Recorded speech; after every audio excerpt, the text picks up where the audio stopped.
அவளை ப்ரப்போஸ் பண்ணியா? ஆமா, நான் ப்ரப்போஸ் பண்ணிட்டேன். ஆனா அவன் நோ சொல்லிட்டான்.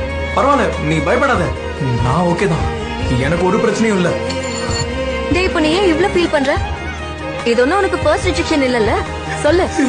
ஒன் சைடு லவ் செட் ஆகல மச்சான். வேண்டாம். காலேஜில் நடந்ததை விட இப்போ நடந்தது எனக்கு பயங்கரமா வலிக்குது. அவன் சென்னைக்கு போயிட்டான். எப்போ? காலையில தான். என்கிட்ட எதுவும் சொல்லலையே. அவன் உன்கிட்ட சொல்லணும். நீ தான் அவன் கம்யூனிகேஷனே வேண்டான்னு சொல்லிட்டியே.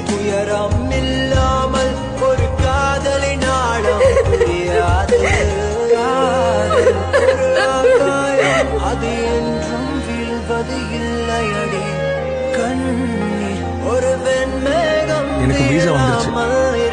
So, நான் போறேன் யூகே. எப்போ? நாளைக்கு போறேன்.